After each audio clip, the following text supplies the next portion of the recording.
Hi అండి, నమస్తే. Welcome to my channel అదిరే అనుష. ఈరోజు మన రెసిపీ వచ్చేసి ఆరెంజ్ జ్యూస్ అండి.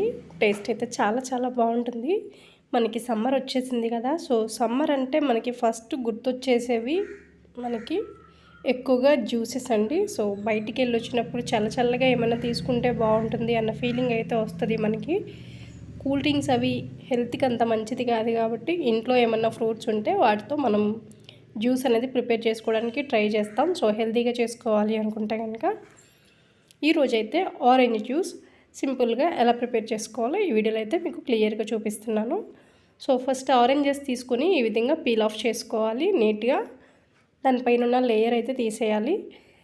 ఇప్పుడు నేను వచ్చేసి ఒక 10 వరకు ఉన్నాయండి ఆరెంజెస్. కొంచెం పులుపుగా ఉండటం వల్ల ఏంటంటే మా బాబు కానీ ఎవరు తినట్లేదు ఇంట్లో. సో జ్యూస్ చేస్తే చక్కగా అందరూ తీసుకుంటాం కదా అన్న ఉద్దేశంతో నేనైతే ఈ ఫ్రూట్స్ని అయితే జ్యూస్ చేయాలని ప్రిపేర్ చేసుకుంటున్నాను. చూసారు కదా, ఈ విధంగా మొత్తానికి దానిపైన ఉన్న తొక్క అయితే తీసేయాలి. తొక్క తీసేసి అది మొత్తం వేస్ట్ అనుకుంటారేమో. తొక్కను కూడా తర్వాత ఎలా వాడుకోవాలో చెప్తాను నేను. మొత్తానికైతే ఈ విధంగా నీట్గా అన్నీ తీసేసానండి. ఇప్పుడైతే ఒక జ్యూస్ జార్ అయితే తీసుకుందాము. అందులోకి ఇవి యాడ్ చేసేసుకోవాలి మొత్తంగా. జ్యూస్ అయితే మాత్రం టేస్ట్ చాలా బాగుంటుంది. నేను కాలేజ్ డేస్లో బయటికి ఎప్పుడైనా వెళ్తే కంపల్సరీ సమ్మర్లో ఆరెంజ్ జ్యూసే ఎక్కువ తాగేదానండి. నాకు చాలా ఇష్టం ఆరెంజ్ జ్యూస్ అంటే. ఇవి కొంచెం పుల్లగా ఉండటం వల్ల నేను ఇందులో షుగర్ యాడ్ చేస్తున్నానండి. నేను తీసుకున్న 10 కాయలకి గాను 2 టీ గ్లాసుల షుగర్ అయితే యాడ్ చేశాను. అంటే కాయ స్వీట్నెస్ బట్టి యాడ్ చేసుకోండి. మీరు కొంచెం స్వీట్గానే ఉంటే అంత షుగర్ అవసరం లేదండి.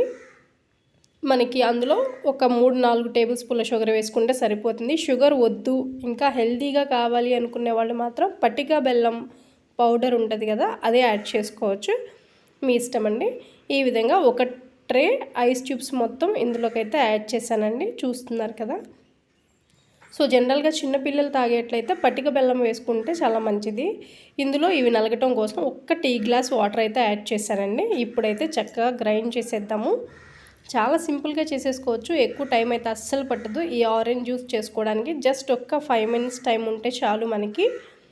చక్కగా బ్లెండ్ చేసుకోండి నీట్గా. ఈ విధంగా జ్యూస్ అయితే రెడీ అయిపోతుంది. చల్లగా తాగేయచ్చు బయటకు వెళ్ళి రాగానే. సో ఈ విధంగా ప్రిపేర్ చేసి పెట్టుకున్నామంటే, ఫ్రిడ్జ్లో పెట్టుకున్నామంటే ఒక 2-3 రోజుల వరకు కూడా మనకేం కాదు. చక్కగా నీట్గా ఎప్పుడు కావాలంటే అప్పుడు తాగొచ్చు. పట్టేసిన తర్వాత ఈ విధంగా ఫిల్టర్ చేయండి. ఇప్పుడు మనం చేసిన జ్యూస్ ఒక 3 మెంబర్స్ వరకు వస్తుందండి. సో నేను తీసుకున్న బౌల్ ఉంది కదా అడుగున, ఆ బౌల్ ఫుల్గా వచ్చింది జ్యూస్ అనేది. నాకు తీసుకున్న ఫ్రూట్స్ని బట్టి ఎంతమందికి కావాలి అనేది చూసుకొని లెక్కగా తీసుకుంటే బాగుంటుంది. సో ఫైనల్గా మన జ్యూస్ అయితే రెడీ అయిపోయింది. ఈ విధంగా గ్లాస్లోకి సర్వ్ చేసుకుని చల్లగా ఒక్క సిప్ వేసేస్తే ఉంటుంది మజా. మామూలుగా ఉండదు, ఇంకా నెక్స్ట్ లెవెల్లో ఉంటుంది దీని టేస్ట్ అయితే. చూసారు కదా, మరి ఒకసారి మీరు కూడా ఈ విధంగా ట్రై చేయండి. చాలా సింపుల్గా అయిపోయే జ్యూసెస్లో ఇది కూడా ఒకటి. సో ఇప్పుడైతే ఒకసారి టేస్ట్ చేసి చూస్తాను. ఇంత కష్టపడి చేసాం కదా, సో టేస్ట్ చేయకపోతే పాపం ఫీల్ అవుతుంది ఈ జ్యూస్ అనేది. దీని టేస్ట్ చూసి ఎట్లా వచ్చింది ఏంటి అనేది మీకైతే ఇప్పుడు చెప్తాను. అసలే చూస్తుంటే నోరూరిపోతుంది ఎప్పుడెప్పుడు టేస్ట్ చేయాలా అని. టేస్ట్ అయితే మాత్రం ఎక్సలెంట్ ఉందండి. చాలా అంటే చాలా బాగుంది. సో ఫ్రెండ్స్, ఈ వీడియో అయితే మీ అందరికి నచ్చుతుందని అనుకున్నాను. ఈ వీడియో మీకు నచ్చితే లైక్ చేయండి, షేర్ చేయండి. తప్పకుండా మన ఛానల్ని సబ్స్క్రైబ్ చేసుకోండి. ఇంకొక విషయం చెప్పడం మర్చిపోయాను. ఇందాక మనం దీని తొక్కలు అనేవి తీసేసాం కదా, వీటిని ఏం చేయాలి అని అంటే వీటిని ఎండబెట్టేసి బాగా ఎండిన తర్వాత మిక్సీకి వేసి పౌడర్ పట్టేసి ఫేస్ ప్యాక్ లాగా వేసుకోవచ్చండి. ఫేస్ అనేది చాలా గ్లోయింగ్గా కనిపిస్తుంది. ఈ తొక్కలు కూడా మనకనేది వేస్ట్ పోవు. సో స్టార్టింగ్లో చెప్దాం అనుకున్నాను, మర్చిపోయాను. సో ఫ్రెండ్స్, ఇదండి మరి ఈరోజు వీడియో నచ్చితే లైక్ చేయండి. తప్పకుండా మన ఛానల్ని సబ్స్క్రైబ్ చేసుకోండి. Thanks for watching.